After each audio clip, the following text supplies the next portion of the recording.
Initiating hyperspace launch sequence. Oh yeah! 3, 2, 1.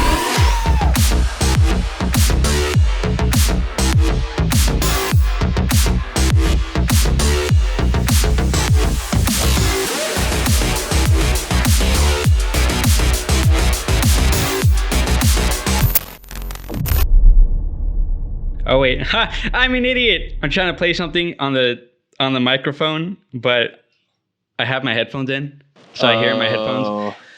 I played it like 4 times waiting for your reaction, and I was like, oh shit. Well, that's not gonna work. Anyways, I've been super looking forward to this actually over the past week or so, I would say. I know we took a little break for a second there because we were ahead, and so it's fun. I enjoy these little talks that we get to have and that the world gets to listen to. Yeah, you know what I think it is? It's like legit an hour and a half conversation where you can't go on your phone, you can't check email, you can't do anything else, because if you do, you like lose your train of thought, or like somebody will ask you a question and you're like you have to be fully into the conversation. Very true. Very true. No freaking around. No, we can't be doing none of that. We can't be doing that. You know what? I was talking to my girlfriend the other day, right? And I didn't know that this was could you not bite me, bro? No, you can't ask that of me. That's not something you can ask of me. I can't promise that ever. For all you that don't know, Daniel bites, so you got to be careful when you're around him. Yeah, especially when I'm in character for the Uncaged series. There's no telling what's going to happen. I go full method. Yeah, you go full potato. You got to keep your distance from this guy. So the other day I was, if you know me in person, actually I'm probably a lot more tame than I am in person. If you know me, other than my girlfriend. So like I'm constantly humming something, like singing a guitar part, singing lyrics, or like banging on stuff like it's a drum set, like all the time, constantly, 24/7, right? I'm the same way. And then so my girlfriend is like, what are you listening to? And I'm not actually listening to anything. I'm like, the song that's in my head. Yeah. And she was like, okay. And then I was like, I've always wondered this. Like, have you always had a song stuck in your head, like every waking moment of your life? Ooh, that's a really good question that has nothing to do with our topic. No. I can't answer to always, but what I can answer to is that when I became a drummer, I was always having beats in my head. And when I became a lyricist, I was always having lyrics in my head. And when I became a songwriter, like I was just thinking about this the other day, I've written so many songs in the shower. Like so many songs were written where I'm just like, I'm thinking about like I have this lyric that I can't figure out, or I have this melody I can't crack. And in the shower, I'll just be humming it to myself or singing it in my head, sometimes not even out loud. And it'll just like, that's it. And I'll like text Giovanni like, yo, when could we book the studio today? Because I just cracked it. Like, so it's, I don't know about always, but ever since I started creating music, like I for sure, there's not a waking moment that I'm not in my head. I'm either there's something I'm grooving to that I just listened to and it's a song someone else has written, or it's like I'm writing in my head at all times, for sure. What's really funny is I think I noticed that when I was in like 3rd grade, that I noticed really? I noticed that there's always a song stuck in my head. Like my head is like I think I said it when I was in 3rd grade too. My friends thought it was weird for it. That like my head is like a constant radio station. It never stops playing music. There's always a song stuck in my head. It could be the same song stuck all day, or it could just be like the same part, or it could be different artists, different songs. It's weird. I just, it's something that I thought was completely normal, but I guess it wasn't. No, I definitely can relate. It was really weird when you mentioned that. You triggered like memories that I haven't thought about or remembered in a long time. I used to like sing songs to myself at the lunch table when I had friends around me in elementary school. So I would like just be singing to myself, but like there's people there. They'd be having a conversation. I'd just start singing. The best part too is I was a little 4th grader going, cut my life into pieces. This is my last resort. They'd be like, what the F are you doing? I was like, oh, I'm just singing Papa Roach. What's the big deal? So, maybe I always did. I think I didn't really key in on that until it was like songs I was writing though. But I think you're right. I think I did kind of always. There was always something in my head, and I'd often just sing it out loud without giving a frickin' who was around me and who was listening. Yeah, maybe it sounds like it always was. That you just weren't conscious of it. Like Yeah. I seriously had like a paradigm shifting moment where I was like, is this not a normal thing? Like I thought everybody just walks around with like songs or like a drum beat or like, it doesn't have to be a rock song, but like a part of a song in general. But yeah, speaking of paradigm shifting, what I wanted to talk about was, you like that transition? That was smooth as frick. You know what Thank I you. realized though is every time we acknowledge how smooth our transitions are, the transitions become less smooth. But I don't even care because I'm so proud of us. I'm not us. I had nothing to do with that one. I'm so proud of you for that one that we need to acknowledge how freaking crisp that was.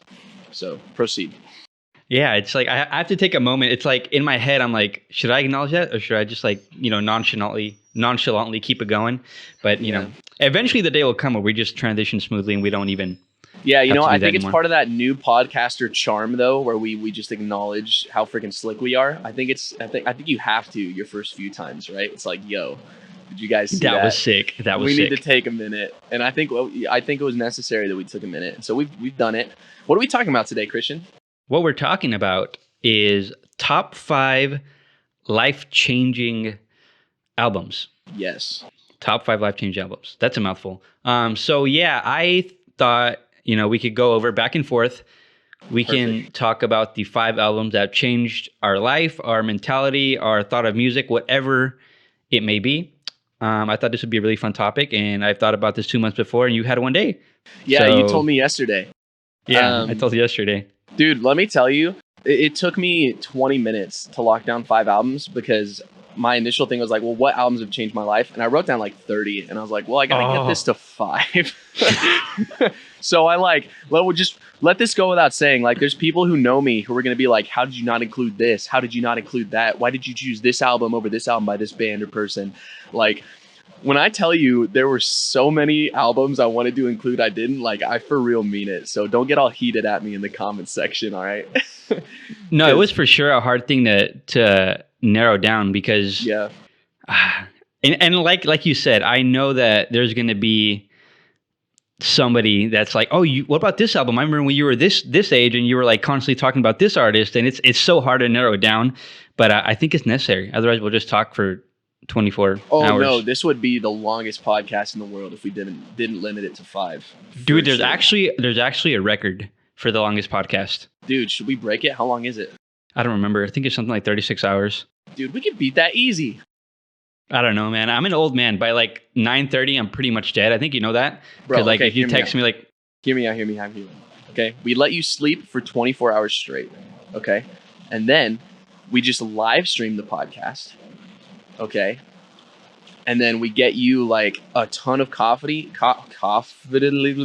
We get you a ton of coffee so that Christian is really freaking caffeinated, and Christian is caffeinated the whole dang time. And Christian can do a 37-hour podcast. That sounds absolutely brutal. Have you ever been up for more than 24 hours before? Oh, yeah. Yeah, I've only done it one time. It was the worst thing I've ever felt, ever. Dude, I've done dang near 48. Like, dang near. It didn't feel good. I felt gross. But you know what? For the sake of holding a world record, I feel like it's worth it. You know what I mean? You're right. It is. I think when I did it, we were in Las Vegas, and I was so excited that I just didn't sleep. Did you hear my dog just yawn? No, I didn't. I wish I did. That sucks. I wish you did too. Anyway, we're going super off topic. This is fun though. I like when we just start a podcast and it's not like, this is what we're talking about. Let's go. We just kind of sidetrack and, I feel like those are the best moments in podcasts that I like. It's the ones where they get totally off track. It's not like we're like, it's just, that's what conversation does. That's what natural conversation, where it goes. So I like a podcast where it feels like I'm just hanging out with friends when in reality I'm just listening to two people talk that I'm not actually in the conversation. And I think when we do that, it makes it feel more natural. So yeah, you kind of just feel like a fly in the wall. I didn't even know you listen to podcasts. What? Never mind. I'm not even going to ask you that question. We could save that. We could save that for another one. Sounds good. So let's start this conversation right here. Top 5 life-changing albums. I'm going to go in no particular order. It's not going to be like, this is my 5, this is my 4, this is my 3. I'm just going to start with one. I love that. And I think the first one has to be Hybrid Theory by Linkin Park, for sure. Oh, yes. I thought that would tickle your fancy. Yes, it does. It tickles my fancy very much. My fancy is laughing hysterically right now. I wish we can get a visual of that. This is a PG-13 podcast, so we can't do any visuals for that one. So, hybrid theory. let me redial my focus here. Hybrid theory was the first. Number one, like the first concert I've ever been to was Project Revolution, and Linkin Park was headlining it, and it was the first. No way, you saw Linkin Park live? Yeah, dude, and I totally want to save this for another podcast too, like best like concerts. And it was my first concert. I'll just say that Linkin Park was my first concert. It was the first ever Project Revolution they launched with like My Chemical Romance was there, Relient K was there, Taking Back Sunday was there. Yeah, dude, it was massive. I'm getting chills. You've named so many artists already whose albums I wanted to include in my top 5 and couldn't. I know, man. Wow, that's an amazing show. And it was great. And like shortly before we saw Linkin, or I and my best friend at the time saw Linkin Park, I was like really just hooked on like older rock, like Kiss, like Van Halen, like AC/DC, that kind of stuff. My friend was the first one that showed me, he was all about Linkin Park. And I even remember back in the day, there used to be a software called LimeWire, where you would download songs and you'd put it on your device and it would give you all kinds of viruses. All kinds. Yeah, I think you might be too young for this one. But probably. Yeah, so he was always talking about Linkin Park, and so the one song I remember that comes to mind that he probably played was "A Place for My Head," and I'm gonna be super upset if that's not even on that album. I'm pretty sure it is. I should have checked that. It is, right? I'm gonna be honest. Because of when I discovered Linkin Park, I mix up their first few records all the time. So me too. Like the first like 4, it's just a blur to me. Yeah. But that was the first time. That was the first time I heard vocals like Chester with because I was still into like I was still into popular music too. So I liked a little bit of the hip hop stuff. So that was the first time I heard Mike rap like that, and then to come in with Chester's super punchy vocals that makes you feel like a punch in the face. Oh man, that was like it opened my door for like all the other rock that you would put in that genre with that era, like System of a Down, like Slipknot, like Evanescence, all that kind of stuff. And for me, every time I hear a song off there, it just brings back that nostalgic feeling of like it never gets old, and it just puts me in a place where I don't know, especially like the whole thing that happened with Chester. Like don't think I've ever encountered something where like an artist passed away, like somebody I didn't even know, and it like severely like affected my personal life. 100% agree with that. I was going to talk about that during this podcast too. 100% agree with that. And it's like, it's so chilling because like, even, you like hear his pain in there. And because of like what happened, it just hits a whole different way, especially like recently, ever since everything happened, whenever I listen to it, I'm just like even more mind blown that, this guy tapped into something that most people didn't to create music like that. Yeah. So I'm gonna piggyback off of you because I have a Linkin Park album on mine as well. It's a different one. I did 1,000 Suns by Linkin Park in my top 5. I think we've had this conversation before because I said something about, I think that was like kind of where I started to fall off of the Linkin Park where thing. A lot of people did. Yeah, because after Minutes of Midnight, I was kind of like, all right, this is different. But you know what? I actually circled back around and listened to it, and I really like it now. So yeah, I remember my brother was not a fan when 1,000 Suns came out. It wasn't his thing. And I remember because for a long time, my brother was my source of music. I just didn't even know it existed. I never heard it. I didn't listen to it, except for maybe like a song or two. But eventually when I like kind of grew my own wings and started leaning into music my brother wasn't a huge fan of, or that didn't come from my brother, I circled back to Linkin Park and I was like, what is this album? Why have I never heard this? And it really blew my mind the way it's one cohesive story. I think that was the first, I don't want to say first concept album, but it was the first it was very concept album. Yeah, it's experimental, and every song literally flows immediately into the next as a cohesive whole. It blew my mind the way that songwriting could do that. And obviously I could talk for hours about all the reasons I love Linkin Park. We've talked before about when you listen to my music, there's pieces of Chester and pieces of Mike in everything I do. I was told really early on into Crown and Chains after a gig, like, dude, you you sing like Chester and you rap like Mike. And I was like, you don't understand that that's probably the best compliment you could give me. Like that is really high praise. And they've obviously been a huge impact to my style. But 1,000 Suns specifically, it, we talked in my origin story podcast about how storytelling is really important to me. And 1,000 Suns tells a really cool story over its arc. And the way that they do that with melody and with the transitions between songs, and it there's pieces of 1,000 Suns that I'll take into every record I make as well. I think that's kind of where my drive in not creating songs but creating albums and stories in one cohesive story, I think that album is kind of where a lot of that came from, for sure.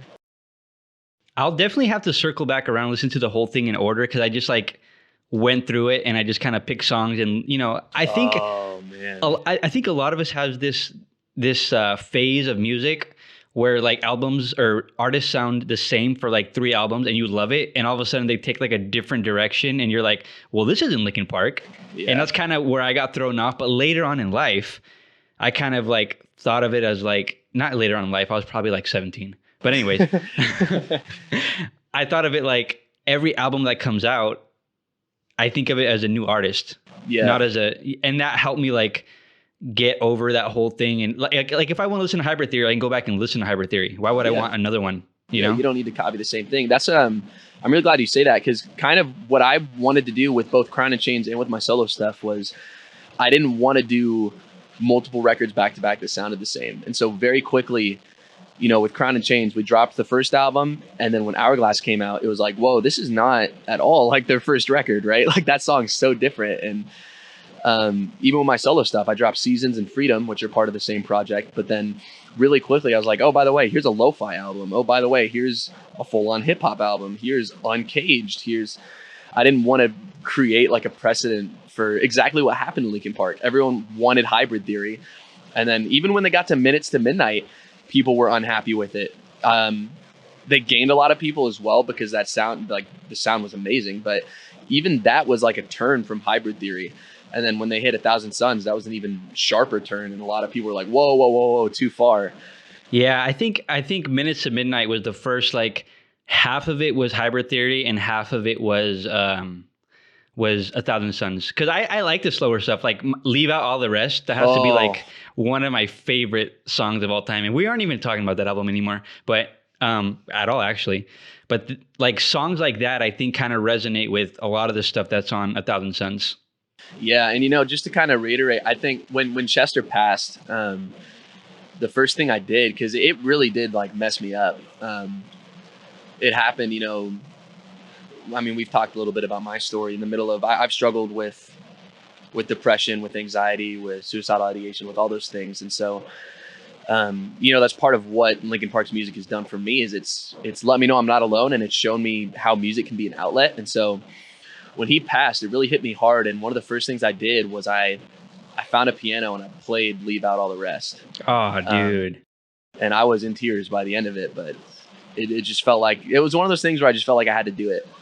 And man, it was a powerful moment to sing that song after hearing about him passing. That song was just, it's unbelievable. You just think of everything different now. I don't know if you've heard of, and it's going off topic again, but have you heard, I'm sure you have, it's called Heavy. I forgot the name of the, dude, that song too is one of those where just like, that's guy on the One More like, Light album, right? Is it? I think so. Oh, all I remember was a music video, and that's like going back to all the Linkin Park stuff. You're just like, damn, this guy was like in a lot of pain, and it's just like Kurt Cobain. Certain artists just but they hit that sort of fame because they go into a place where no other human can go or will go, because it's, once you go there, you're like, there's no coming back. No, very true. And even while we're on the subject, an album that really almost made it to my list but couldn't was Mike Shinoda's Post Traumatic album, where he kind of processed Chester's passing on there.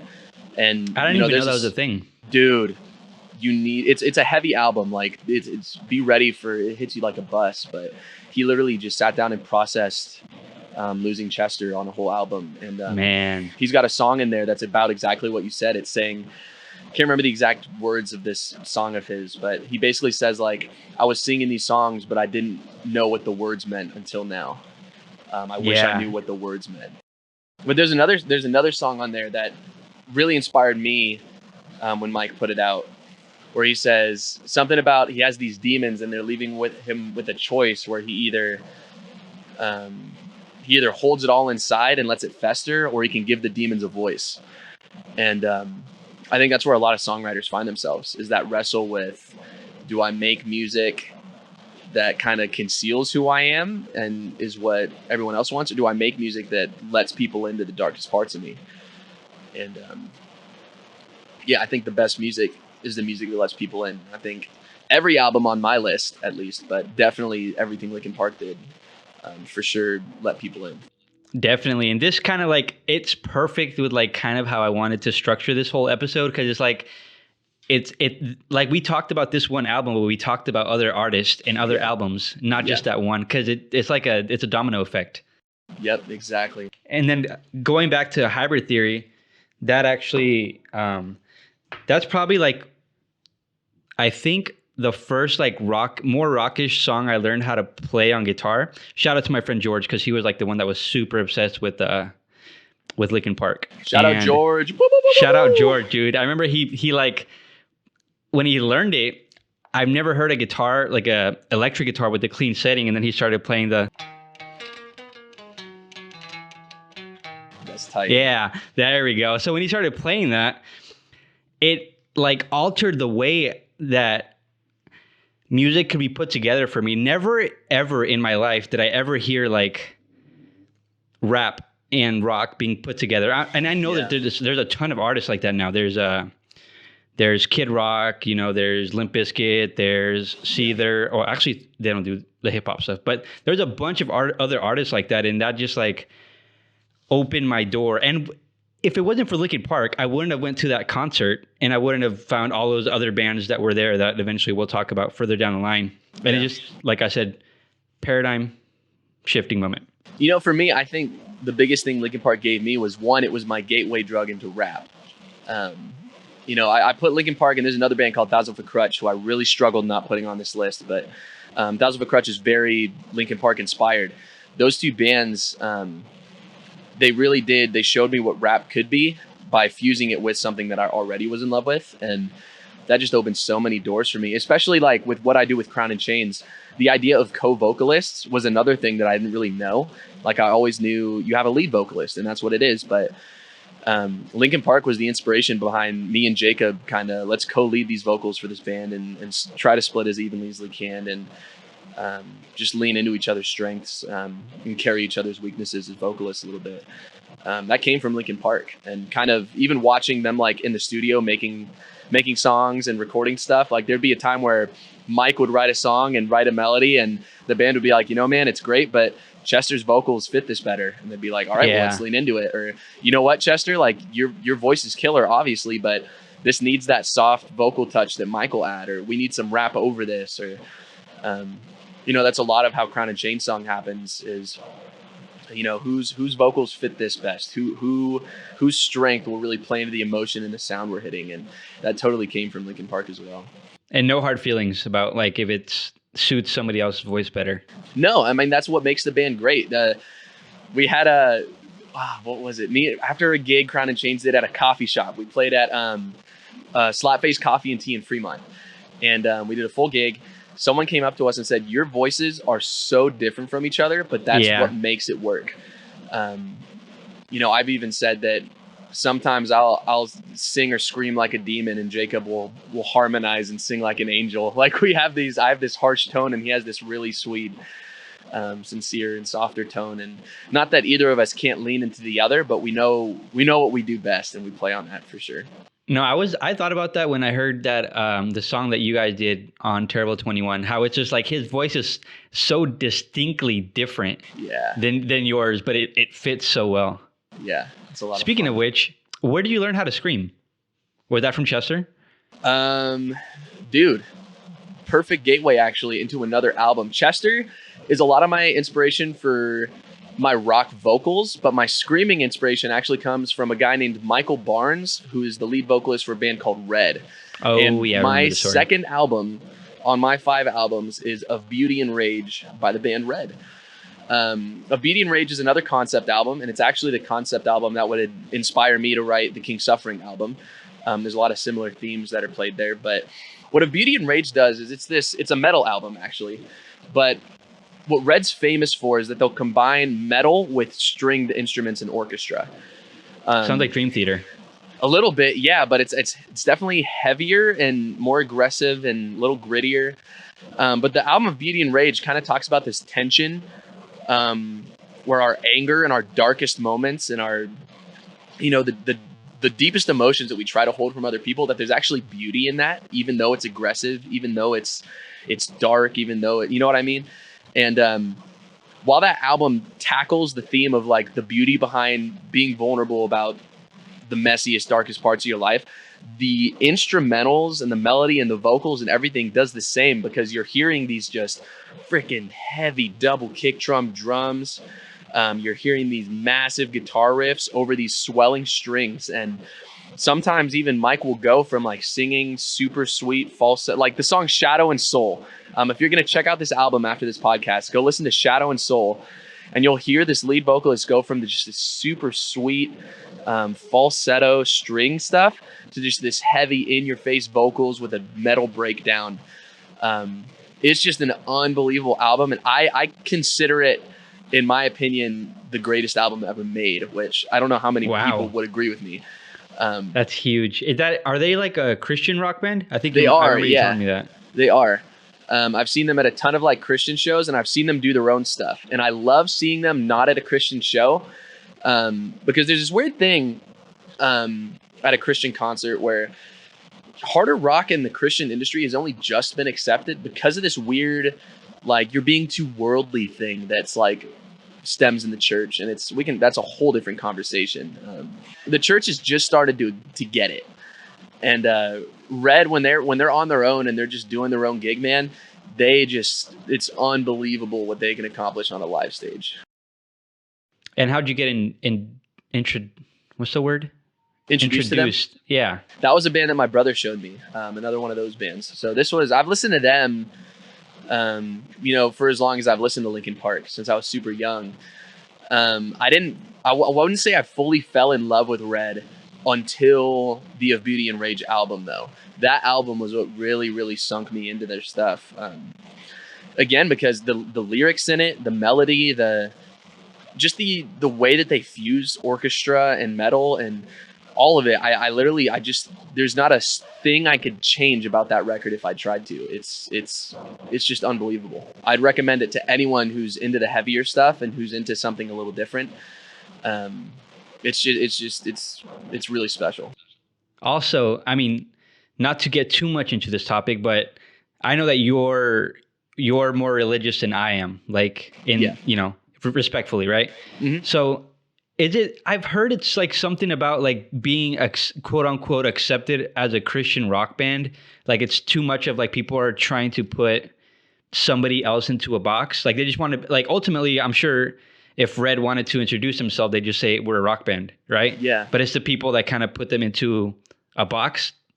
Is that kind of how that works? Yeah. So, there's this line I've tried to toe with Crown and Chains, and we've had a lot of conversations about it actually, where I hate the fact that Christian has become a genre. For me, it's weird. It's either like it's like gospel or it's like country-ish, but it's a weird genre because it's like if I'm Mexican and I'm in a rock band, it's Mexican rock. Like it's kind of like that, but it's with religion. I always thought it was super weird. Yeah, no, it makes me uncomfortable, and especially like because of how important my faith is to me, the fact that like what I believe can be minimized to a music genre is like that really rubs me the wrong way. And I hate that kind of a lot of musicians have fueled it. There's other bands who I love, by the way. I'm not going to name them because I don't want to bad talk them because I love their music, but who will really strictly say, I'm a Christian rock band. We do Christian music. It's for Christians. And for me, like, I have two problems with that. For one, like, it's that whole thing. Why would you minimize what you believe to a genre? But B, like, if you're really about like what you say you're about with your faith, then wouldn't you want to write music that anyone can listen to and discover what you believe through it? Yeah, not just categorize and it's like this is just like this milk is only for just this people to drink. Like why not share the milk? And so I really respect. There's another band called POD. I don't know if you've heard of them. Yeah, so they're a Christian band, but they refuse to play Christian shows because they're like, our whole thing is that we believe in this, we believe in God, we believe in this God. We want to share that with people, but the people who we want to like tell about what we believe aren't the people who are going to be at a Christian concert. So they refuse to play Christian concerts. And they're like, you won't really see them labeling themselves as Christian rock. They're just a rock group, but they talk about that stuff. And, I appreciate that perspective a lot more than the guys who are, I'm a Christian rock band. And, I really tried to not market Crown and Chains as Christian, even though like you listen to Crown and Chains, I talk about God quite a few times just because it's important to me. Red is even more subtle with their faith than Crown and Chains is. They talk about it a lot more through metaphor, or when they're asked about what the meaning behind a song is, they'll dive more into it, but they really do make their music really accessible to everyone they can. And I definitely appreciate that a lot about them too. Yeah. That kind of reminds me of Under Oath. They weren't on my list. Yeah. They were almost on my list, but it was like that. Like I was like, when I first heard Under Oath, I think I've heard of them because of somebody mentioning Red, and they're like Red and Under Oath. And for some reason, like I just started listening to Under Oath first, but they mentioned Red and Under Oath, and I started listening to them, and I was like really into them. But then, somebody was like, "Oh, they're a Christian metal band, right?" And I was like, what is that supposed to mean? Like what? Yeah. It just felt like it felt like it couldn't be like into the metal category just because of the whole religion aspect, which I didn't even get. Like they're never like super in your face about anything. Yeah. It's always driven me nuts, especially it came up more in high school, but the way that I would talk about a band and they'd be like, "Oh, is that a Christian band?" And I'd be like, "Well, they are Christians in a band." Yes. And the person would be like, "Oh, I don't care then." It's like, why does it freaking matter? Like, do they make good music? Okay. Listen to it. Like, what's the deal? And that's been part of the fear with Crown and Chains too, is the second you put Christian in any label in front of your music, or like if I were to call Crown and Chains a Christian rock band, immediately so many people would never have the desire to listen to us. And like for me, my message and what I have to share, it's not just for Christians. Like I really don't want that to be what Crown and Chains is about. Like Crown and Chains is a lot about just my story in general, but specifically mental health. And that conversation, like, do I think the church needs to suck it up and talk about it because they haven't for years and it's been damaging? Yes. But I think everyone still needs to talk about mental health. And so I don't know, man. It's definitely, we totally hit a tangent, but I'm glad we did that. No, yeah, this is exactly why I wanted to do this. I didn't just want to, talk about the album and then talk about, oh, I like this guitar riff and I like that guitar riff, like kind of how we talked about Linkin Park, but then we ended up talking about Chester, and then we ended up talking about how it ties into what created your style and stuff like that. It is like exactly kind of what I wanted to do. So it's dope. Perfect. Because I always wanted to get somebody else's perspective, because I used to be like super religious until I was like done with catechism, and then I was like, all right, like I've had like enough of it, that it was like forced on me, that I was just kind of like over it. So I've always wanted to have that conversation with somebody else, and it's cool that it's recorded, and it could be like, what thing I love about podcasts, like you said, it's just a conversation. Like, especially in today's age, certain people can't have a conversation without somebody else getting really defensive or like turning it into an argument, So true. Yeah. So I'll move on to my number 2. Let's hear it. And I don't know which one I want to throw out there. I think I'll go with AFI. I'll go with AFI's December Underground that came out in 2006. And it actually came out on 666. Actually, which is, people were super weird about it because they're like, oh, this guy's demonic and this and that. But it was actually the singer's grandma's birthday. That's why it came out. Yeah, right? So I know nothing about this record, so I'm curious to hear you talk Are you about serious, dude? Yeah, dead serious. Oh my gosh. List. Okay, so I got a record player for Christmas. And the only records I want are records I can listen to front and back. And AFI would be like this record, December Underground, would be the like number 1 on my wish list of like records, because I can listen to this thing front and back. It didn't necessarily have like a story. Like I'll get into that later in another album that I have on here. But it just, that opened up my gate to, Foo Fighters. And then through them, I found Nirvana. and then White Stripes, any artist like in 2006, Blink 182, Boxcar Racer. That opened my door to that, and it came out when I was in sixth grade, so I got the CD and I would play it like till that thing wouldn't play anymore.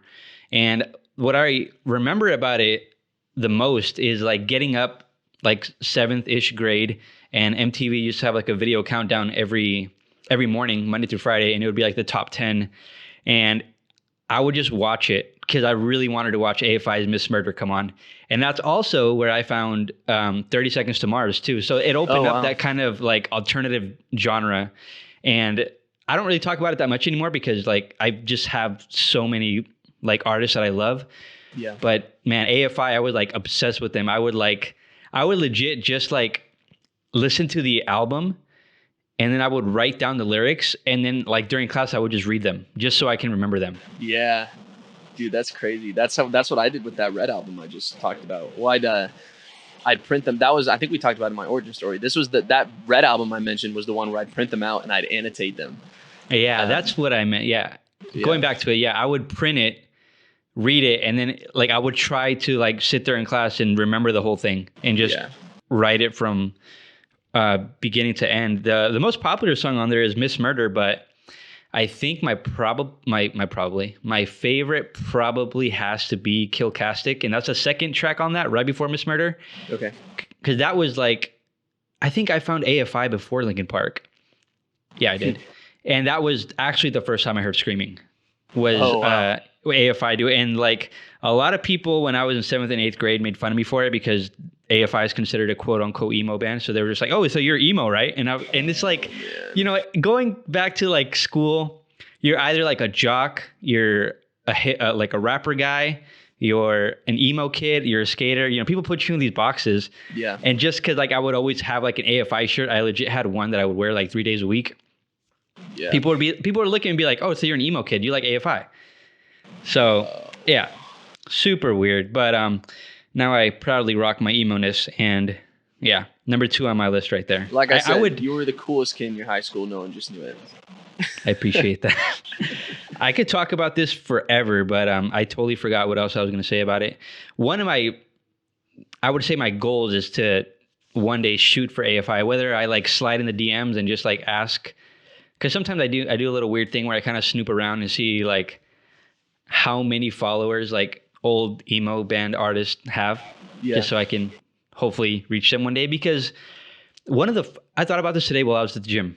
One of the like quote unquote first legit gigs I've ever got as a photographer, videographer was shooting for the guitarist of the Misfits. Yeah, you told me about this story. Yeah, I literally just like slid in his DMs because I knew he was going to be in Sacramento. And I was like, hey dude, like I'm a big fan. If you like to have some photos taken, I'd like gladly go out there. I'll pay my way, whatever, you know, you just let me know.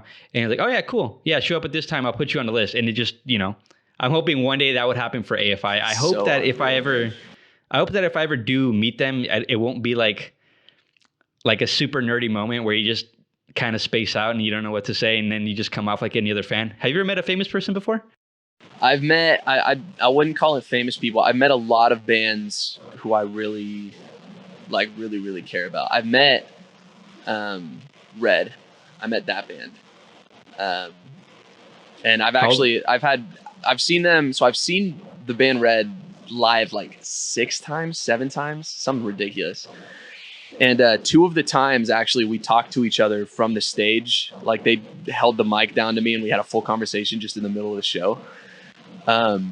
Which was super fun. And then afterwards I tweeted at them like, hey, thanks for talking to me from the stage or whatever. And they slid in my DMs and we just talked back and forth for a little bit, which is one of the coolest things in the world. But I've also met like, there's a guy named Crowder who, he's a Christian artist. He's a worship guy. But he does what's called folktronica, which is electronic folk music. That sounds so cool. It's so fun. And so I got to meet him after a show and kind of just tell him how much some of his music meant to me and how it helped me a lot in my faith and developing my faith and stuff. And that was really cool. But it definitely like, what I have to remind myself whenever I talk to someone like that or meet someone like that is I'm like, dude, they are just a human being. They are not like, like they're not more than you think they are. Like they're exactly like you. That like kind of grounds me and makes the conversation more natural when I remind myself, like, imagine, especially now that I have people who are in my DMs saying the same things I would say to these people because of Crown and Chains and my music. It's like kind of reminded me like, dude, you look at these people the same way those people look at you. So you're really just the same. And that's kind of like re-grounded me and leveled me and helped me have those conversations, if that makes sense.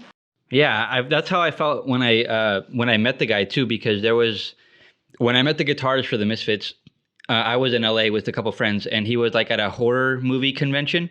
Okay. And he was just there like signing stuff. So I walked up to him, and he's massive. Like I don't know if I catch this, I'll throw up the picture that I took when I met him. But you know, just after talking to him for a little bit, I would just like, this guy is like a normal dude. Yeah.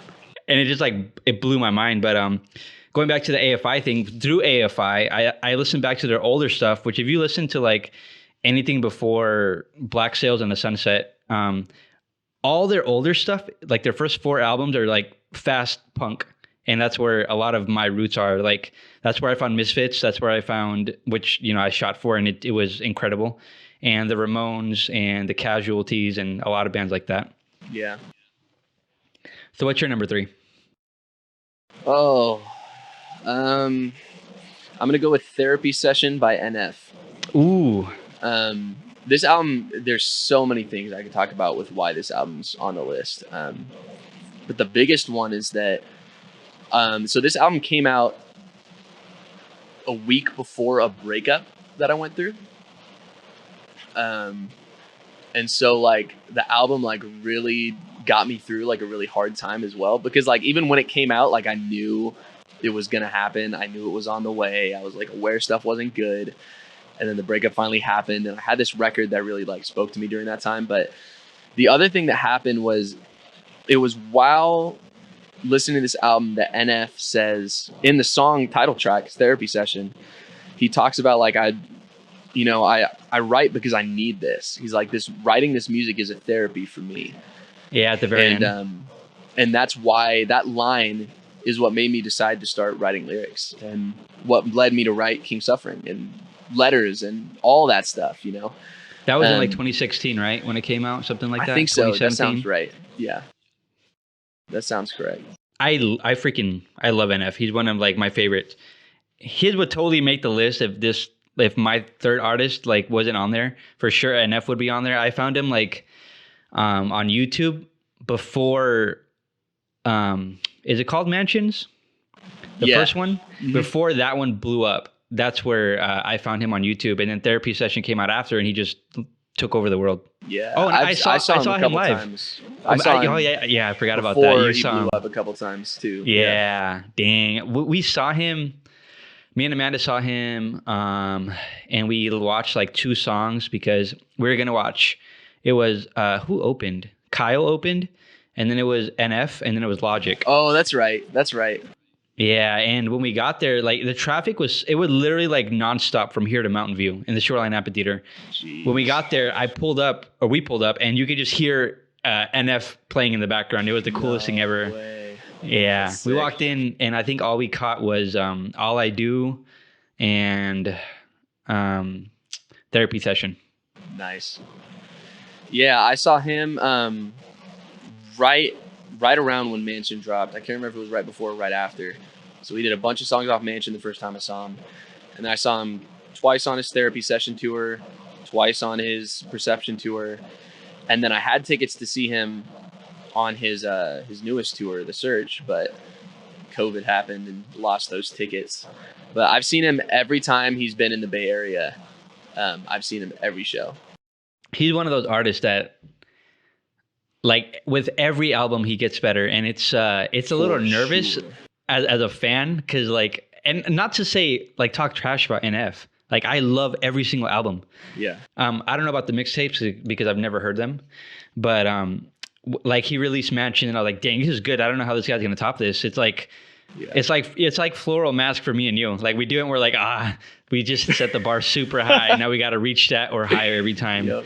And then he releases therapy session and it just breaks that. And then he releases, what's the one with the cage on the front? I forgot the name of it. Oh, the Perception. No. Yeah, Perception. Yeah. And then that one blows through the roof. And then he releases The Search. Yeah. And then that, I think that's what blew him up, right? I think, Perception really took him to another level when he put out Let You Down. Oh, Yeah. okay. It was on that album. Okay. Yeah. The Search was his first full record that really popped off, though. By far, like as a whole, that record was released into a really hungry fan base that he had built up previously. But man, that guy, like, his live shows are really simplistic, but I remember the reason I got into him was he opened, actually at that concert I was talking about earlier where I met Crowder, the worship guy. He opened for the worship guy. And he's intimidating. yeah, dude, I remember what made me listen to him was he was doing, it's going to kill me that I can't remember what song it was. He was doing a song and he was crying while rapping. And I was like, holy crap. Like, oh, dude. Rap can be that emotional. Was it, It wasn't, How Could You Leave Us? He didn't have that one out yet. Dang. It was, it might've been Mansion. It might've been the song Mansion. I can't remember. But I was like, I could tell he was super emotional and passionate the whole show. But there was one song specifically where because I was touching the stage, I was right at the front. I was like, this man's crying and rapping. And I was like, that level of emotion and vulnerability is unbelievable. And, that's really what drew me to him. Rap wasn't really my thing yet. Linkin Park was still, like, the rock rap was the furthest I'd really dove into it. And NF was the first, like, rapper who I was like, oh, man, this is unbelievable. Like I said, just the implications of that, too, for me as a songwriter. There's so much of NF in my lyrics and the what I talk about and how I talk about it. And especially with my rap, a lot of my flow, NF's a pretty big influence for my flow as well. Yeah, I think when we watched him, he was like, just to watch him, like the way he raps and performs, he just like stomps around off stage and he like throws his arms around it. It's really unique to see. I remember there was like some girl in the front. And like legit, when NF was playing, there was like, I don't know, maybe 100 people in the crowd. Like, and Mountain View is pretty big. I don't know if you've been to the Shoreline, right? Yeah. Mm-hmm. Yeah, it's pretty big. And like most of the people were sitting. And like part of the lawn was, and I would just like, do you guys not know what you're seeing? And there was some girl just like going nuts. I don't know what she was doing. She was trying to be funny. And NF literally like stopped after the song and he was like, what are you doing? Like, he like literally stopped and looked at it and he's like, what are you actually doing?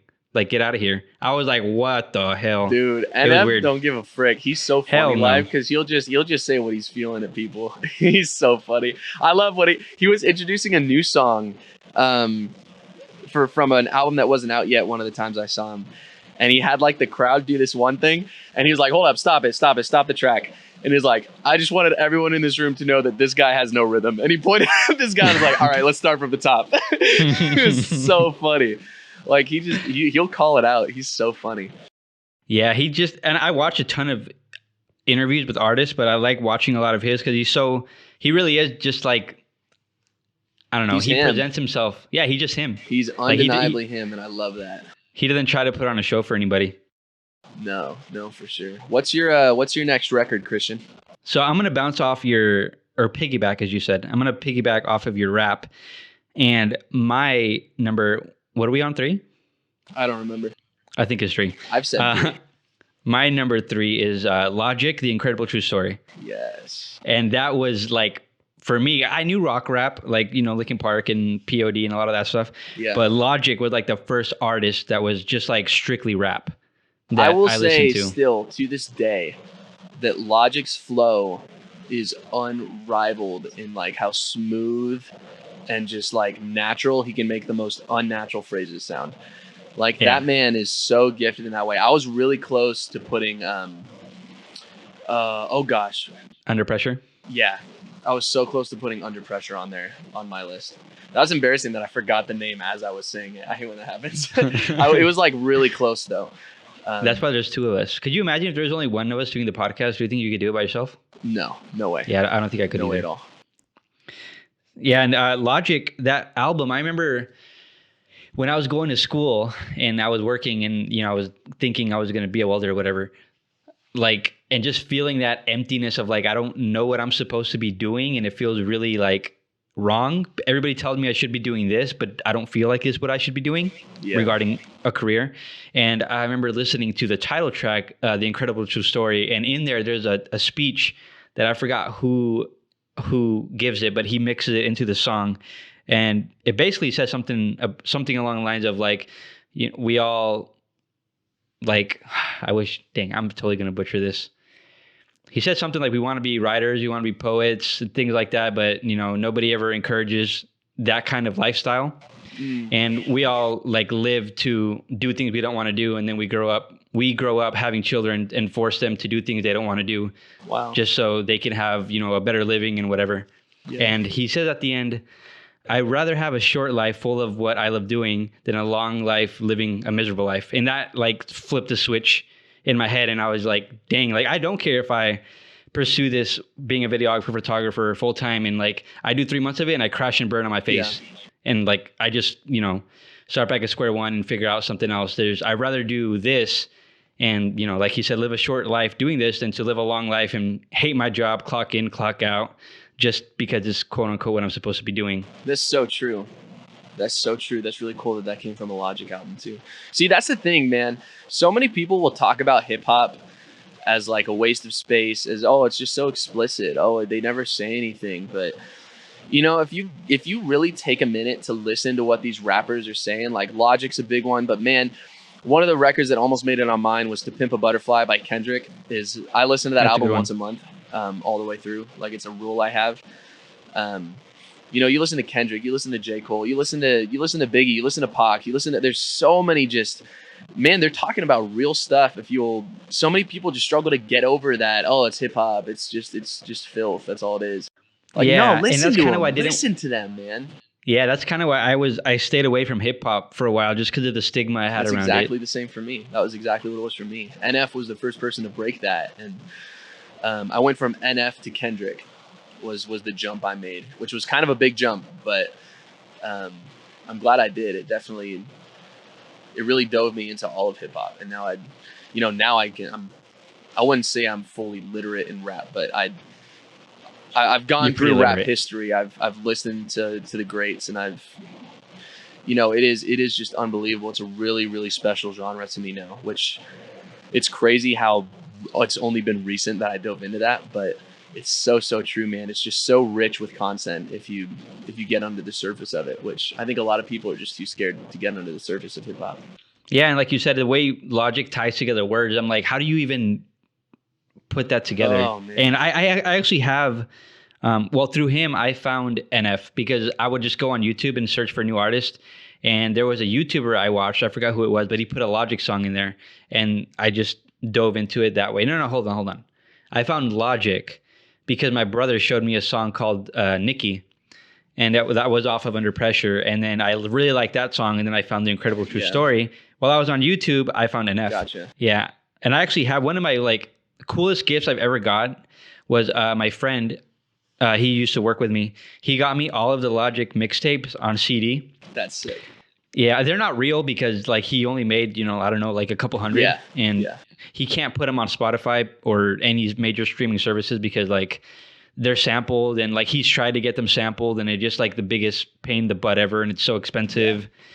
So my friend bought them all from eBay with somebody just like, burned them onto a CD. That's and so tight, he gave me all his mixtapes. Dude, it's legit. And his book is incredible. Yeah, I need to pick that up. I thought that album I really liked the Supermarket album because of just how big of a change of pace it was for Logic. It was a really cool record. A lot of people didn't like it. I know, and I think it goes back to what we talked about. He didn't do the hip hop thing, right? He did. I mean, it was still hip hop inspired, but it was a total 180, and it doesn't change who he is. It doesn't change who he was, and it doesn't mean you can't listen to the other records he put out. And he went back to his normal style, right after that. Yeah, right after that. Mm-hmm. So many people didn't give that record a chance just because, Logic's doing this. Like, I guarantee a lot of people who didn't like it listen to other artists do that genre, but it's just because they've put that other artist in that genre's box. I love when any artist is willing to step out of what everyone else wants them to stay inside of, if that makes sense. That's like a big thing for me. And I love how Logic like has done that in more ways than just that. You know, even he has a lot of records that have been looked down upon, you know, across his career, and people saying, we want the old Logic, we want mixtape Logic, we want Under Pressure Logic, we want Bobby Tarantino Logic.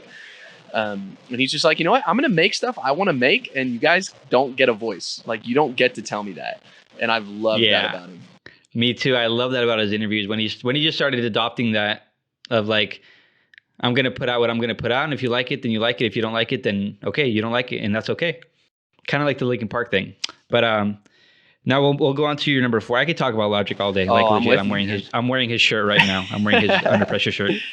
So my number 4 that I put, and this was a really hard one because I knew I needed to include a record by this band.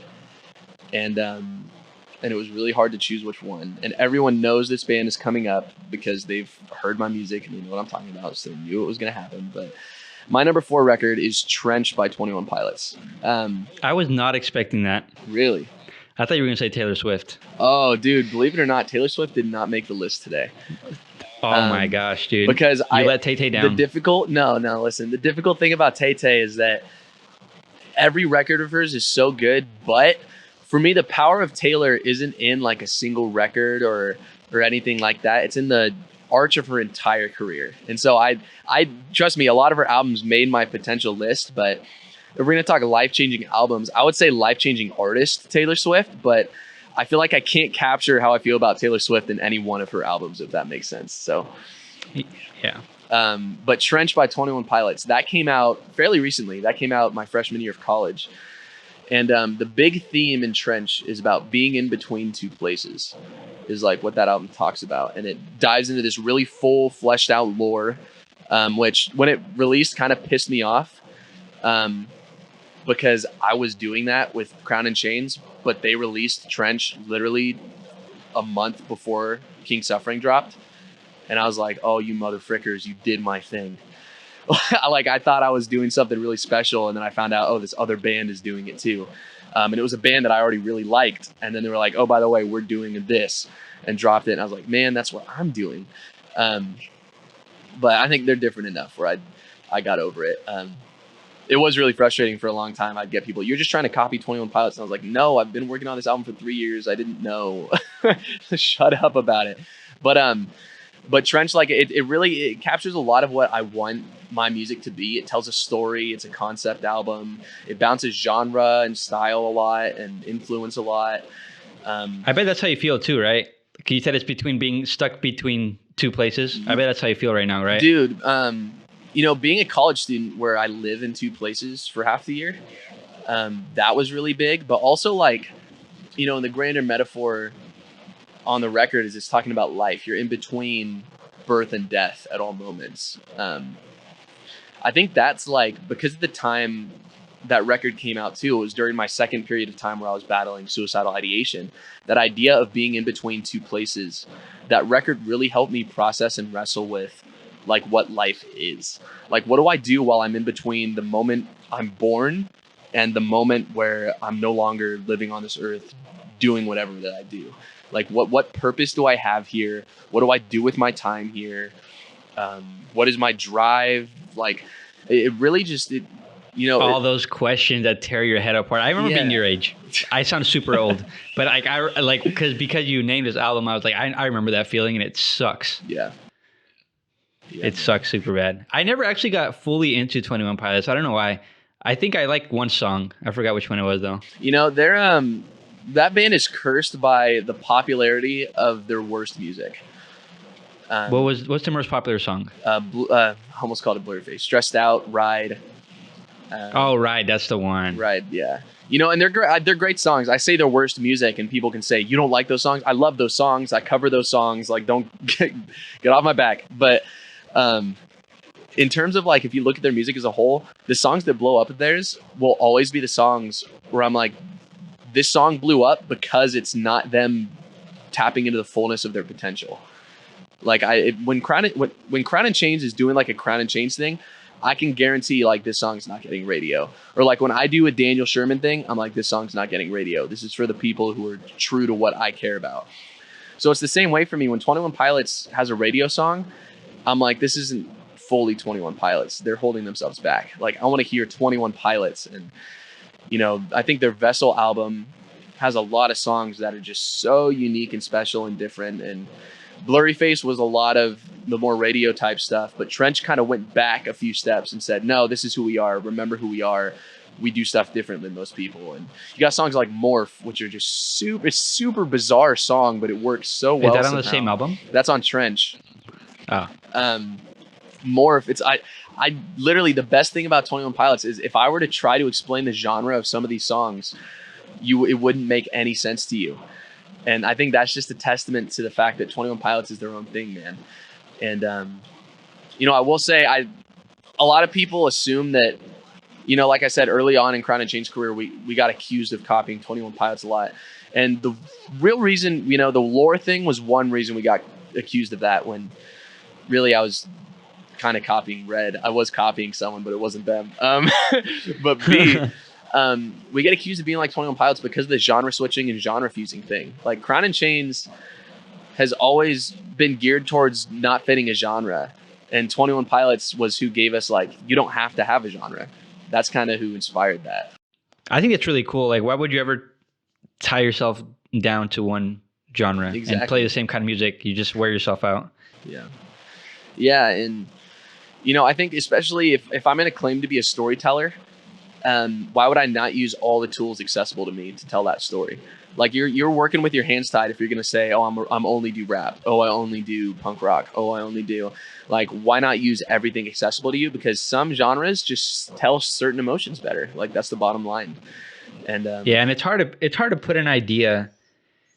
Like, you may think it's supposed to come out one way, and then you start doing it, and it just completely changes direction.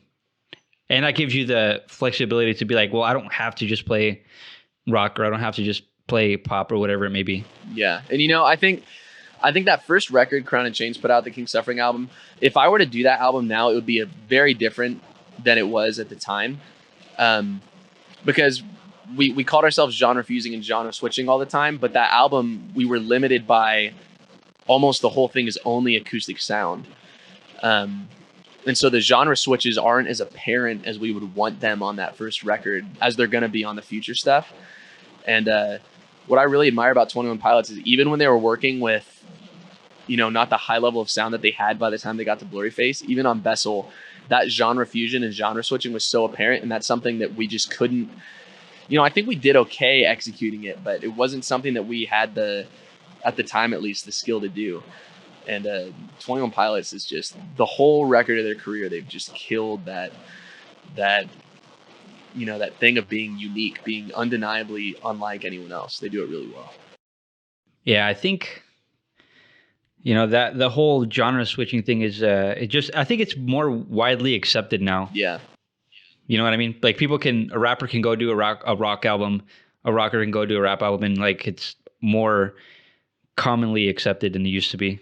Yeah, and I love that. You know, I think it says a lot about how we've learned to embrace art. I think that, you know, when you ask people what music do you listen to, the most common answer now is, oh, I listen to a little bit of everything, but not country. Besides country. Yeah, yep, exactly. I knew it. Exactly. And I love that, though. I love that that's where we're at, because that means we've learned to accept art as a whole. There's a lot of reasons I think country's not included in that, but we don't need to talk about that. But no, that's another episode. Yeah. What's next on your list, man? Number four, I got. I think that people are gonna see this coming. I got My Chemical Romance's "Welcome to the Black Parade" on here. Nice. Yes, that was Amazing. the first. So you talk about Red a lot. How the whole concept album thing like really hooked you in. Yeah. That's what this album was for me. And back in the day, when I would wait on MTV for AFI to for their video to come on for Miss Murder, every time right after that video, they would play Welcome to the Black Parade. Dang. So again, that like opened my door to the whole alternative genre. But the way My Chemical Romance did it is because I went back and listened to their other albums, and even Danger Days, they just every single album they do, there's a theme to it, and it tells a story all the way through. And it's definitely one album that I can listened to all the way through and through. And they were also, to tie it all together, they were at that Linkin Park concert I went to. So, dude, yeah. What an amazing concert. That is like an unbelievable lineup that you got to see. Dude, I touched his hand. It was great. That's nuts. That's crazy. Yeah, there was one part where they were playing Famous Last Words. And, you know, like going back to the Shoreline Amphitheater, what I don't like about that place is that there's seats. Like, why do you want to watch a show like, and you can't go nuts because there's a seat right there? I hate that, dude. I wish, you know, and unfortunately, I think that's going to be really common with COVID. Is that it's a way to? Oh yeah, that's true. The distinct thing. As shows come back, I think that's good. We're going to ease in that way by having chairs so that we're not all like skin on skin on the top whole of each show. other. But no, I agree. I when a show's like encouraging people to sit, like I get that some people need the chairs. Some people cannot stand the whole time because of physical stuff or whatever, and that's fine. Like I get that, but when it's all chairs in like the pit, I'm like, dude, just let people go nuts. Let people enjoy the music like they want to, man. It drives me crazy. Yeah. On that, during the way they played that song, he was like, what are we all doing? Like sitting up there, you know, this is a rock show. Everybody like come down to the barricade, and everybody like swarmed to the front barricade. And me and my friend, like we looked at each other and we were like, should we go? And he was like, yeah, let's go. And we just booked it and ran down the stairs. He got pulled back by security, but I made it all the way to the front. Dude, what? And I can like feel the fire, and like he was literally like inches away from me that I touched his hand. Inches. I have what my friends call concert luck. And I've adopted it. I'll say it. I have concert luck. What is this? Concert luck? There have been very few shows I've gone to where I haven't had some unbelievable thing happen that made that show like a crazy experience that no one else gets to experience. So like, for example, like that Crowder show. Crowder handed down the mic and I got to talk to him from the stage, and then I met him afterwards. Red, I've seen them heck of times. Almost every time I've seen them, like we've interacted to some extent. Last time I saw my last concert was Judah and the Lion. And when I saw Judah and the Lion, Judah came down into the pit where me and Jacob and Tyler were, and he put the mic in front of my face and let me sing the chorus of the song to the crowd. Wow. Like it's just this thing that I have. And, you know, even 21 Pilots, both times I've seen them, I've gotten wicked close to the stage. And it's just, man, there's nothing like being feet away from the people who've created music that means so much to you, or just from, it's so even weird. even if they're not like people to that, like even if you're not attached to them to that extent, seeing people do what they're passionate about and what they're that good at from that close is like just an experience in itself, even if you're unfamiliar with their work. It's special. You can tell you're witnessing something special when you're that close. I would say this is the first album I've ever heard that was like cinematic. I don't know. Like it just calls out those words to me with the whole, you know, Gerard Way cut his hair. He bleached it because he wanted to look like a sick kid to embody the character that they're telling the story about, that, you know, gets cancer and stuff like that. And, you know, that whole thing was so weird for me. And it's amazing how it all ties together. That was the first album I've ever heard that like completely all the way through, you know, it just seamlessly flowed. Green Day's American Idiot was like the only other album that I knew that did that. They didn't make it on the list, but, you know, and My Chemical Romance opened up the door for me for like Green Day and a bunch of those other alternative pop punk bands too. Yeah, I MCR. I had that same record, was almost on my list, and then it wasn't. And then I actually, I thought about Green Day. I couldn't put Green Day on because, it was never about albums for me with them. It was always specific songs. But yeah, Green Day's just amazing too. Those are also two really great bands. Yeah, when I a couple of years ago, no, it was a while ago. I was probably like 18, no, probably 17. I saw Green Day and AFI live, and those are like two of my favorite bands of all time. So I knew every single word to every single song. So I completely lost my voice, and it was cool. It was one of those things where like, the way that Billy Joe Armstrong came on stage, he like ran around. He had a wireless setup, and he ran around from the back across the lawn and ran up on stage. And it was like just to like be feet away from, you know, it's unreal. Such a weird feeling. It's unreal. It's like, dude, you're a real person. Like I can touch you. You know, and he sings really well live. That duo you talked about, the only time I've ever experienced a lineup that like meaningful to me was when I saw Reliant K and Switchfoot double headlined, and Reliant K was touring their album for the 10-year anniversaries, and that record was like, I almost got that the flower on the cover of that record tattooed to myself at one point. That's how much that record means to me. Dang, when I saw them, I knew one song by them. I knew that they were big. Yeah. Oh, you know who else was there at that show? Him. They almost made it on this list too. Who? Have you heard of him? Him? No. We never heard of him. H-I-M. No. Have you heard of Bam Margera? No. You never heard of Bam Margera? No. Have you heard of Jackass? The movie? Yeah. Yeah. It was a show. One of the guys, never mind. I guess I just totally dated myself. Anyway, moving on. I was just about to drop some knowledge on you, but we'll save that for another one. All right. So what's your, is this the This last is my one? final Right? one. Yeah. I put The Click by AJR, which it was a really difficult Is that decision. a rap album? No. AJR is, have you heard AJR? I don't think so. It's the first I've heard of him. I thought he was like a rapper kind of dude. No. So AJR is a trio of brothers. And they do a really unique style of music. It's dance, electronic, EDM inspired, but it's not. It's pop inspired, but it's not. It's alternative, but it's not. They're a living room band, so everything is made in their living room. And they're storytellers. So they're a smaller band? They're kind of just starting to blow up a lot more. I guarantee there's probably a song or two you've heard of theirs. You just didn't realize you'd heard it. But they're really unique storytellers. The way they do lyrics is they'll talk about the most vulnerable moments of their life, but they'll tell such a lighthearted story about it that you're like laughing until you forget you're crying. I don't know. Like, for example, there's a song, and it's not on the album I decided to choose, but they dropped an album called Neo Theater. On that album, there's a song called Don't Throw Out My Legos. And it's all about like moving away from home for the first time. And the way they premise it is that like they're leaving their house for the first time, but mom, dad, don't throw out my Legos just in case this whole growing up thing doesn't work out and I need to come back That home. is incredible. Like, that is like the most pop punk thing I've ever heard. Dude, and it's like, the lyrics are so powerful just because the way they frame it, or like, oh man, there's a song on The Click, which is my favorite song by them, and it's called Turning Out. And it's all about like, that song's about him wrestling with what love is and like whether or not he's ready to fall in love. And he's like, I grew up on Disney, but this doesn't feel like Disney. Like, what is this? And the whole chorus just says, you say I turned out fine, but I think I'm still turning out. Like, they just have these lyrics that punch you in the gut, but the way that they tell the story is so bright and emotional at the same time. They really just capture something really, really special with the way they write. And so I chose The Click because that record, I think Turning Out, that song I come back to that song so often. And they have another song on that record called Netflix Trip, where they tell the story of their life and figuring out who they are based on what season of The Office they were watching when certain key moments in their life happened. That's hilarious. And it's like, yeah, so that's like, you get the idea. Like, they're telling really unique stories in really unique ways.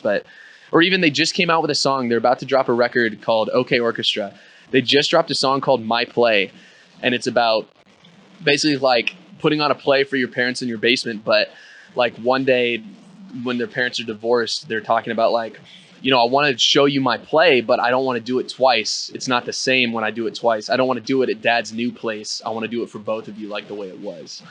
Oh man, dude, that hits home. Yeah. And so they just tell really captivating, sometimes really sad, emotional stories, but in a way that no one else will tell a story.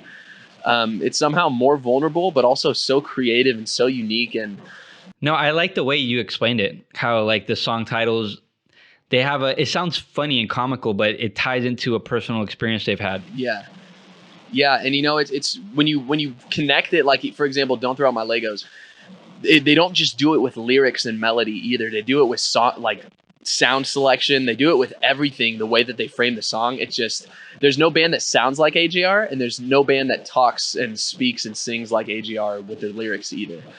They're just all around unique. What kind of music is it? I really don't even know, man.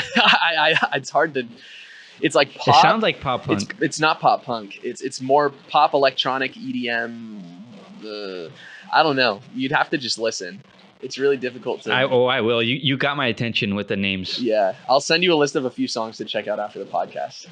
Oh hell yeah! I wish we could throw like little samples of the song in here, just because like it's like one of those moments where you're driving with your friends and then they let you pick the song and you're like, yeah, you know what I mean? Yeah, for sure. It just feels so good to like, are you listening? Okay. Now check this out. I wish we could do that, but yeah, I'm not trying to get sued. No, I don't know about you. It's all good.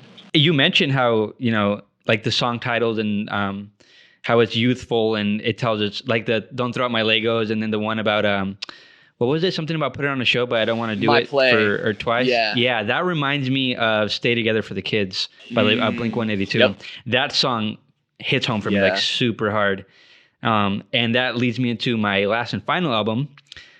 It's actually not Blink 182 though. Okay. I know who it is. Who is it? It's Angels and Airwaves.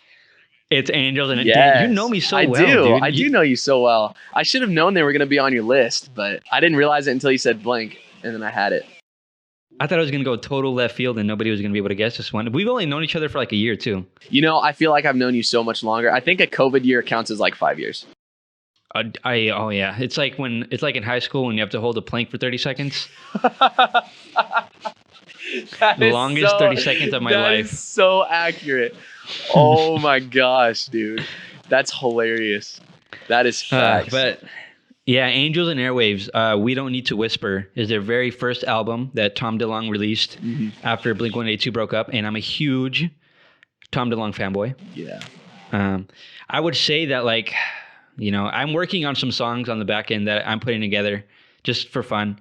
And like I've noticed that since I've listened to so much music and I really don't care what people think about it anymore. Yeah. Like a lot of my style is Tom DeLonge. Whether it's Blink-182, whether it's Angels and Airwaves, that whole album, it's not a lot of people are going to like it. It's super, like, how do I explain it? It's super spacey, I guess you could say. And yeah, like, it's very clearly punk inspired, but there's an ambience to it that's really unique. That's the word I'm looking for. There's a lot of delay pedals, a lot of reverb in there. Yeah. Some of the songs are like really long and repetitive, but and my girlfriend kind of makes fun of this, or kind of makes fun of me for this, because I'm like super into space and sci-fi and things like that. So it kind of grabs my attention in that way. But the first song I've ever heard off that album is called "The Adventure," and it's probably their most adventurous song, their most popular song. And that's like every time I'm in the car with somebody, I like have to blast that song and I have to show it to them if they've never heard it. And then I always have to say something along the lines of like, play this song at my funeral kind of thing. It freaks some people out, but I'm sure you can relate. Yeah, I know what you mean.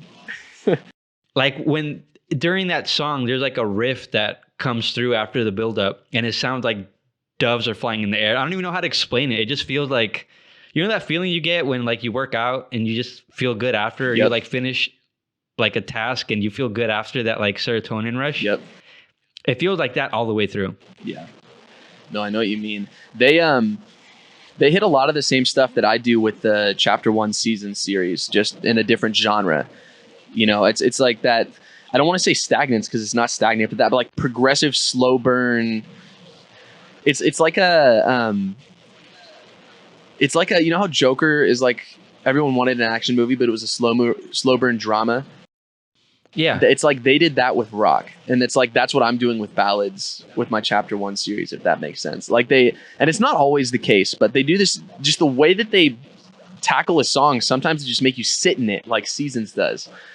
And I think it's really cool the way that they do that, and the way that they bring in that ambience too. It's really unique for sure. I never thought that, I never thought of that comparison that you just put together. Have you heard them before? Yeah. Like before, they're just... Dude, yeah. If you're like my friend and we're in a car together, I'm blasting Angels and Airwaves. It's just one of those things that like, and I try to save it. Like, I don't want to listen to it so much that, I don't know, it's weird. I can listen to like Machine Gun Kelly's newest album. I can listen to that thing front and back like for weeks. Yeah. And like not care. But for some reason, Angels and Airwaves, like I kind of want to save it. That way, like when I make I have to like make a conscious decision of like, I have to, like, I'm going to put on Angels and Airwaves and it's going to be a treat and I'm not going to repeat the song. That's your To Pimp a Butterfly for me. It's like, for me, it's like how do you say this? It's like fine wine. It's you can't chug it and you can't drink it too often because it'll lose what makes it special. Like you have to, it's a special thing that you only tap into every once in a while. And when you do, you soak it in to the fullness. You know what I mean? Yeah. Like I'm trying to think of another metaphor, but that's really the only one I can think of. It's, I don't know, it's something special. And so you don't want to dive into it too much because you're worried it'll lose its, I don't know. It still feels fresh every time if you don't tap into it too often. Yeah. I don't want to be like, I don't want it to be one of those things where like I listen to it and I'm like, oh, I remember when I was like, I got so into it that I listened to it like every day that I just don't even want to hear it anymore. Because it's like, it's literally on this, I would say out of all the albums I just mentioned, this one's, all of them still have this touch, but this one just hits different every time. It just like, it's a magical feeling that you feel like you're just like floating in space. And if I can recommend one song to anybody, it would definitely be The Adventure. The very first song on there is called Valkyrie Missile. And I think it's like 8 minutes long and it's repetitive as hell for like the first 3 minutes. But the way, I don't know, I feel like I'm on a space mission. And if you've seen the video version of the podcast, you see a lot of sci-fi elements and the Instagram stories, a lot of sci-fi elements. Yeah. It's a big part of who I am. I need to listen to them more. But sorry, what were you saying? I have all their albums on CD if you want them. Dude, I think it's on streaming services, right? I can probably find it. Oh, yeah. I forgot about that thing. Why do I do that? You know, I was having this conversation with my little brother. I was like, dude, because I have all my old CDs still. Yeah. And then I was like, bro, you need to just go through all these CDs and just listen to them. And then he was like, you know, I can find it on Spotify, right? And I'm like, oh, yeah. I forget that's a thing. You are old. Just kidding. I know. Oh, thank you. I know. Close to 30 here. We're not gonna talk about that though. Yeah, that's a good way to end it right there. That's my number one. Blink almost made it on here because they're just hugely, widely inspirational, but for some reason, Angels and Airwave just hits different. You got any runner-ups you want to like just throw out there without going into too much depth? No. Because if you ask me that, I'm not going to stop talking. So no, I'm going to leave it where it's at. I'll tell you one of mine. Okay. Oh, man. Actually, no, I'm not. Yeah, no, I'm not. Okay, I will. Machine Gun Kelly almost made it on here. Yeah, the newest record, Tickets to My Downfall. Yeah, that almost made it on here. It's a great record. Of course, Blink almost made it on here. Green Day almost made it on here. And I think we talked about that regardless, so... Yeah. Okay, you know what? Since you did it, I'll do it. I'm going to like rattle off a bazillion records I really wanted to say. I really wanted to include Judah and Lion's Pep Talks. I really wanted to include Colony House's Leave What's Lost Behind. I really wanted to include The End Is Where We Begin or Welcome to the Masquerade by Thoughts of a Crutch. Like there's so many by Reliant K. I could rattle off so many freaking records. Like it was so hard to just choose 5, but here we are. Man, maybe I'll drop in the comments like a bazillion records that if anyone's curious on. Yeah, it would be really fun to make like a Spotify playlist and just put in like some of our like favorite songs from those albums. Yeah, I'd be down for that. Yeah, let us know in the comments, or if you're watching us on YouTube, what your favorite or life-changing albums are, or if you had any of the similar ones like we did. Yeah, for sure. It's always fun. It like opens the door into what a person's really about. Yeah. No, I think music is a really good way to get to know someone. I think even whether it's conscious or subconscious, you learn a lot about what people think about or what people care about through the music they listen to. I think it's pretty special. 100%. You got any closing words? Yo, thank everybody for joining this podcast. That ended up being a little longer, I think, than we expected it to be. But dude, once we were at the third album, and it was like an hour, I was like, yeah, we started chucking a little bit more at that point. Yeah. But towards the end, I was just like, I got to make it shorter. Yeah. Well, hey, thank you everyone for sticking with us. We got more on the way, more content. We're gonna keep giving you stuff. So share us with your friends if you think your friends would be interested in what we're talking about. Yeah, I don't know, Christian. Do you have anything you want to say? Nope, you said it better than I could. Thank you all so much for listening, and we'll see you in the next one. Catch you on the mother friggin' flippity, make mother friggin' flip, mother friggers.